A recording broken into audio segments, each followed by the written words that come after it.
He did not come to beg. He did not even ask for money. He just walked into the pawn shop quietly, placed a small wooden box on the glass counter, and opened it slowly.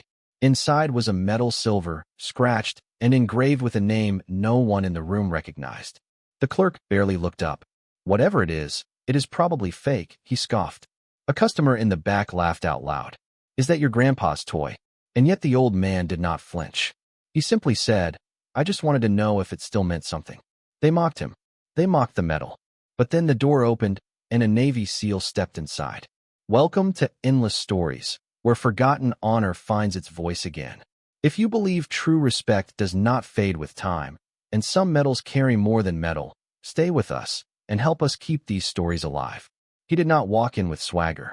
He did not limp like some old Hollywood war cliché. He moved quietly like a man who had spent most of his life walking into places where no one really wanted him to be. The pawn shop was not busy.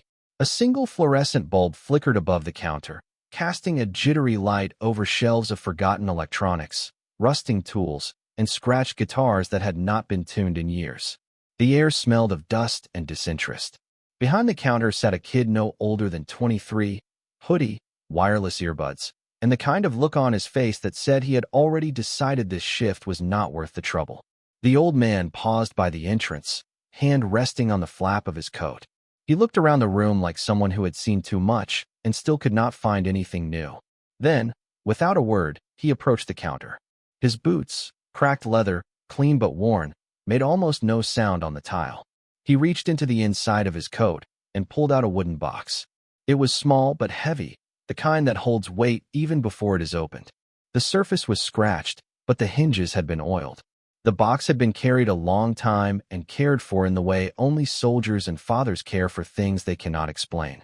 He set it gently on the glass, then opened it. The clerk did not even look up at first, still scrolling his phone, chewing gum like time owed him something. "You selling?" he asked, bored. No answer. The clerk glanced up, annoyed, then paused, his brows furrowed, not in recognition, but confusion. He leaned forward. Inside the box lay a silver star medal.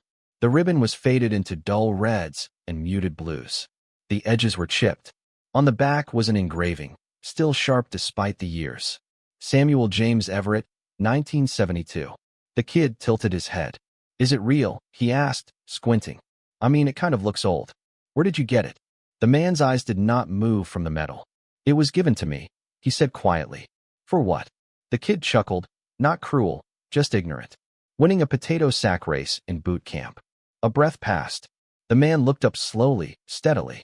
"For pulling two boys out of a fire I did not start," he said. The clerk blinked, uncomfortable now, and tried to recover. "Look, I do not know what you are trying to do here. We do not buy this kind of stuff. You might get something online. There are collectors for that kind of military stuff." There was no anger in the old man's face. No shame either. Just a quiet that made the humming of the overhead lights sound like thunder. "I am not here to sell it," he said finally. The kid blinked. "Then why are you here?" "To see if anyone still knew what it meant," he replied. The kid stared, then shrugged.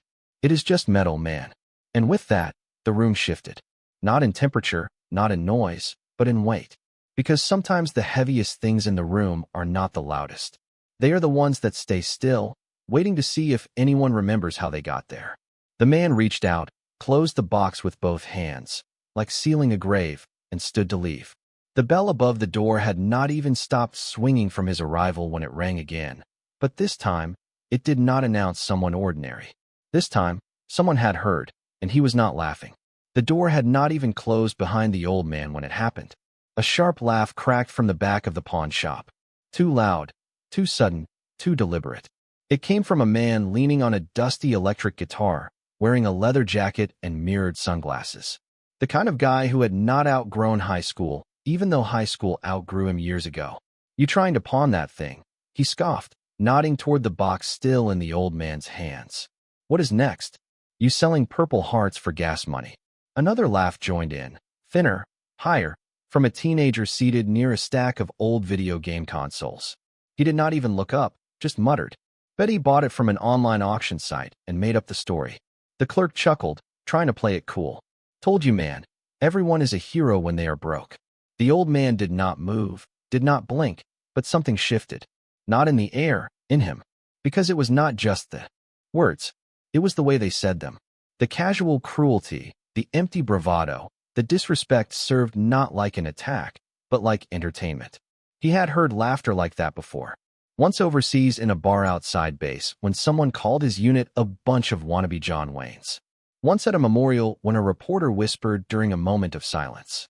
And once, worst of all, at a funeral. Caleb's funeral.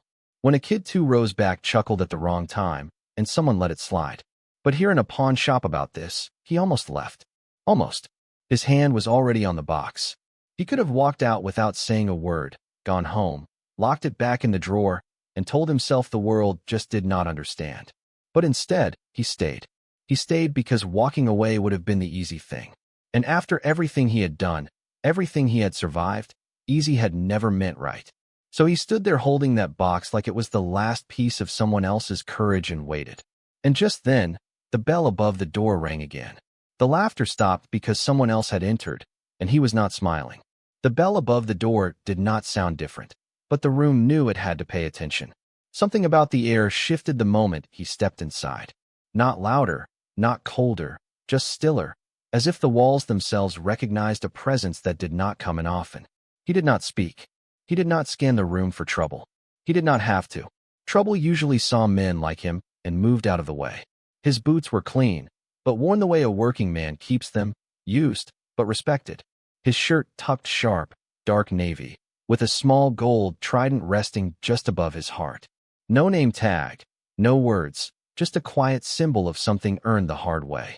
He walked straight to the counter, not glancing at the clerk, not even acknowledging the others, because whatever brought him here was not curiosity or accident. It was something he had felt before in other rooms, in other places, when honor was being trampled under jokes and ignorance. His eyes fell on the box the old man still held, and for a brief moment, nothing else in the pawn shop existed. He reached down slowly, like the object was sacred, like it might burn him or break if he moved too fast. He picked up the metal, turned it once in his hand, and read the name engraved on the back without saying it out loud. Then he stood straight. No flair, no drama, just a silent movement that froze the room like cold steel through warm water. And then he saluted. Not for the people watching, not to make a point, but because someone had to. The kind of salute that is not about the person in front of you, but for the ones who never came home. For the names carved in walls. For the faces you only see in dreams. For the promises you whispered into radios and carried in silence for the rest of your life. The clerk did not breathe. The guy with the guitar did not blink. Even the fluorescent hum above them dimmed for a second.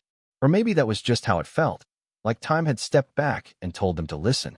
He lowered the metal, turned to the old man, and nodded. Not in apology, not in pity, but in quiet understanding between soldiers who did not need to speak to be heard. No one said a word. They did not need to. The silence was louder than anything they could have spoken, and that silence finally belonged to someone who deserved it. He did not need to raise his voice. The way he stood, the way he held the metal, the way his silence cut through the room was enough to make every shallow laugh, every careless word, every smirk that had lingered just moments ago feel like ash in the air. The man behind the counter tried to look busy again, fingers fidgeting with a receipt roll that did not need changing. His mouth half open as if thinking about a joke, but none came. The guy in the leather jacket shifted his weight, crossed his arms, then uncrossed them, pretending to check the guitar's strings as if that would undo what had already happened. But they were not the ones being looked at. Not really. The Navy SEAL had his eyes on the metal, then on the man who brought it in, and finally, calmly, without anger or performance, he turned toward the clerk and said the first words anyone had spoken since the salute. This metal represents more than metal. It is not about how much it is worth in your register.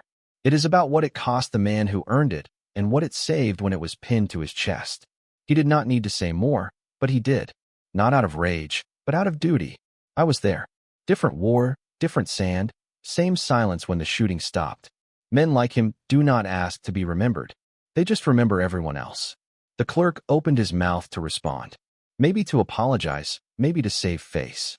But he stopped himself because what do you really say to a man who knows the weight of blood?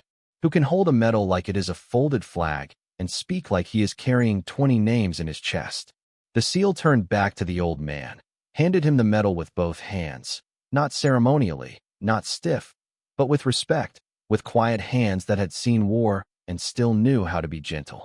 And then looking around the room just once, eyes sharp and still, he said one sentence, calm, low, final. You do not get to mock what you never had the courage to earn. Then he stepped back, gave one last nod to the man who had come in. Not for money, not for praise, just to see if the world still remembered, and without waiting for permission, he turned and walked out. The bell above the door rang again, softer this time. But what remained in the room was not just silence. It was shame, and maybe if they were lucky, a sliver of understanding. The door closed behind him with the same jingle as before, but now even that sound felt changed, softer, as if it too understood it was not welcome to speak loudly in a room that had just been taught something sacred. No one moved. Not right away. The old man stood there, metal back in hand, eyes fixed on nothing and everything at once, like he was halfway between memory and now. The guy with the guitar finally set it down, careful this time, as if even wood and string deserved respect under the weight of what just happened. He did not say anything. He did not need to. The silence had already done the speaking for him. The clerk cleared his throat, a weak sound that disappeared before it landed.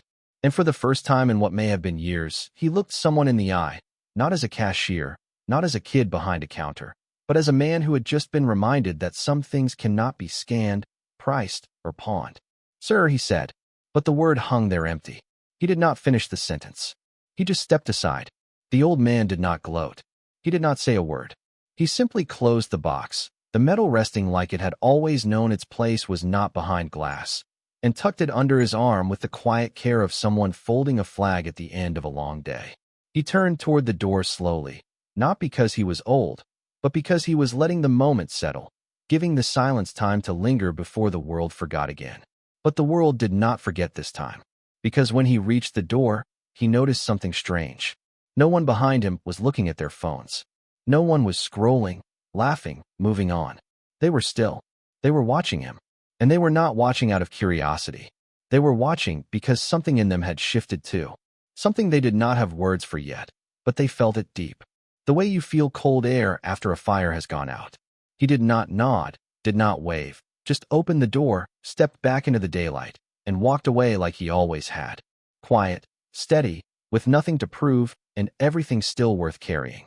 And for the first time in that shop's forgettable little history, not a single soul dared to laugh. He did not tell the story to strangers, never wore the medal in public, never marched in parades, or gave speeches on Memorial Day.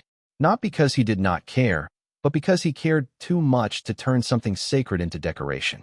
The silver star sat in that box for decades, not on a shelf, but close to his chest, kept in the inside pocket of an old coat he rarely wore unless the weather or the weight of memory called for it. Most people who knew him just thought he was quiet, a little distant, maybe lonely, but they never asked why, and he never offered it. Because it was not just a medal, it was a day. It was a name. It was a night no one came back from the same. He had been 24, 2 weeks from coming home. When the call came in, bad coordinates, bad timing, bad luck. But orders were orders, and they moved in under black sky and dead radio silence. The hill was not supposed to be occupied. Intelligence said it was clear. Intelligence was wrong. The first shot hit Johnson in the shoulder before they even got halfway up. And by the time they reached cover, Simmons was down and bleeding out, calling for his mother in a voice too soft to echo. He could have stayed behind cover.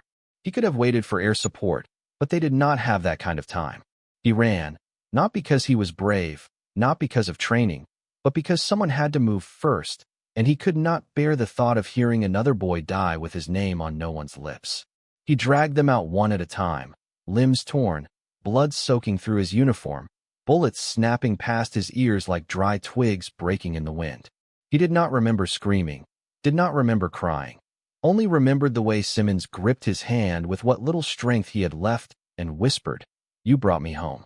He was still holding that hand when the medics arrived, still kneeling when the sun came up, still shaking when they pinned the medal to his chest 3 weeks later in a quiet ceremony he did not invite anyone to because the ones he would have wanted there were not. So the medal stayed in the box not because he was ashamed, but because it was never about him. It was about 2 names he still whispered every November. It was about nights that still came with echoes. And it was about remembering what courage looked like when no one else saw it, and what it cost when they did. It was not written on a wall. It was not etched into a monument or printed in a folded program handed out at a town memorial.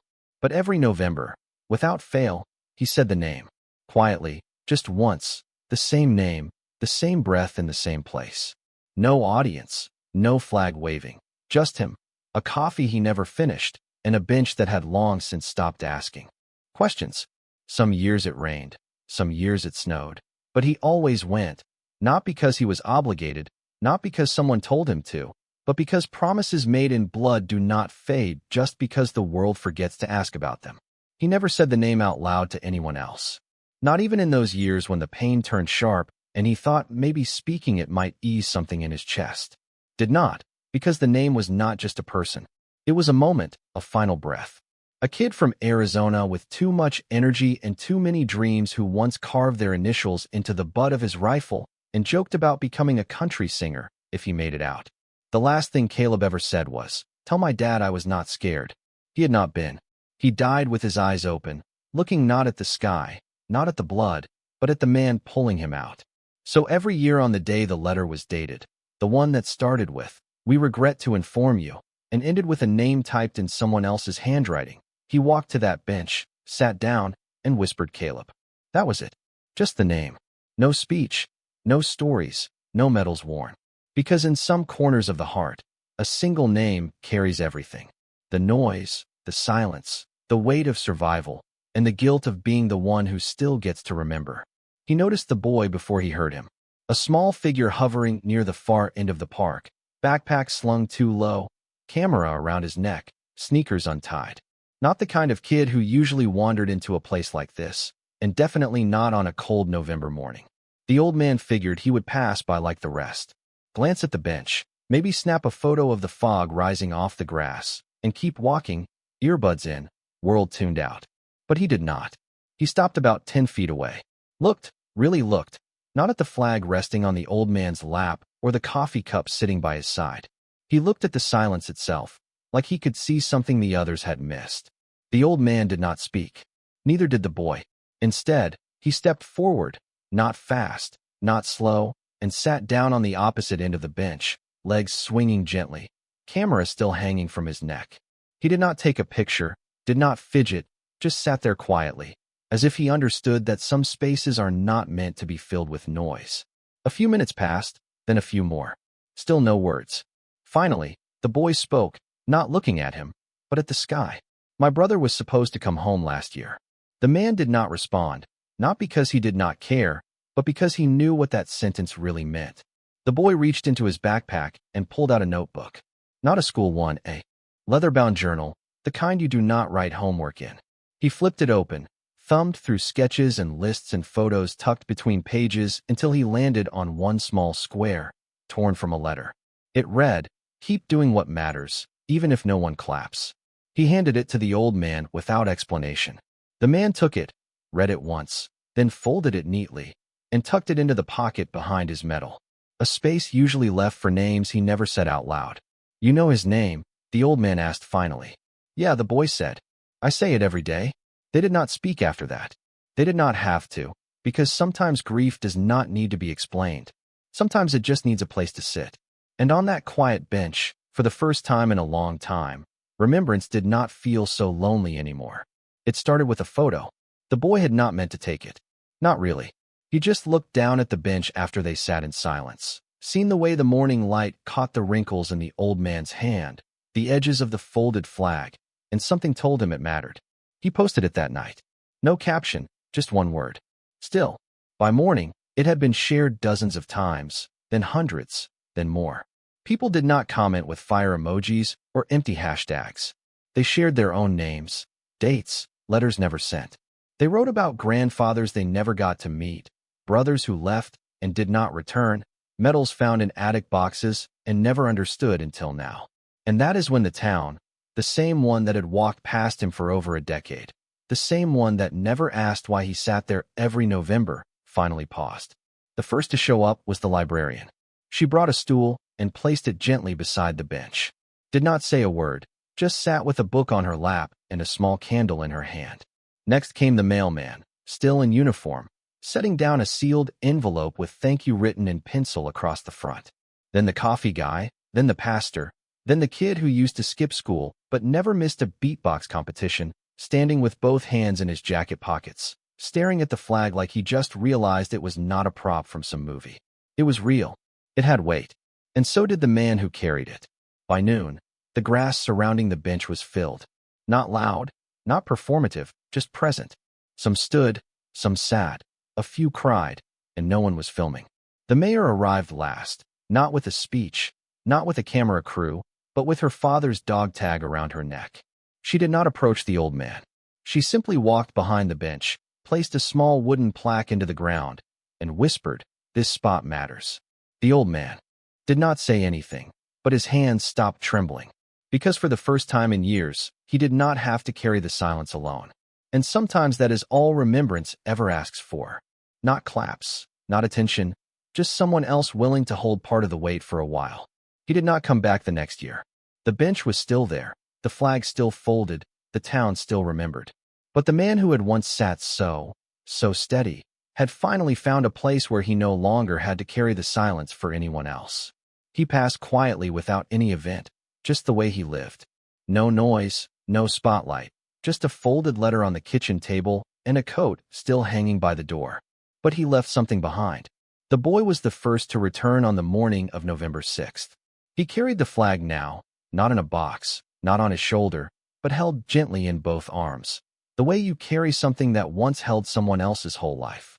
He placed it on the bench, sat beside it, and waited. One by one, they came, not because they got a message, not because it was popular online, but because some people still believe in showing up when it matters. The coffee shop worker brought 2 cups this time, one black, one with cream. The mayor arrived early, this time without the badge, just the dog tag and her silence. Even the pawn shop kid showed up, standing in the back, not saying a word, but not looking away either. When the sun reached its highest point, the boy stood.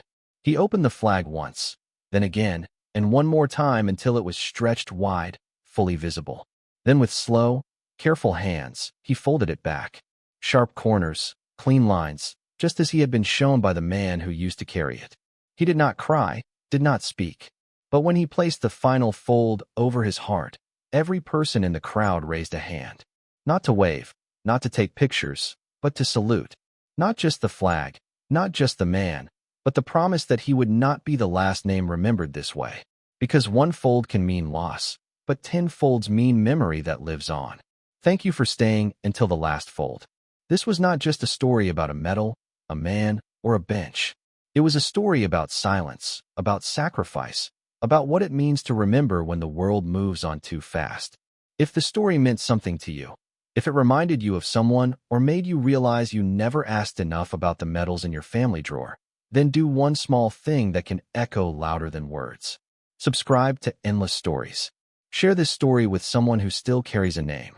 And if you have a story that no one has told yet, let us help you tell it. Because some heroes do not wear uniforms anymore, but their stories still deserve to stand. One flag, one fold, one story at a time.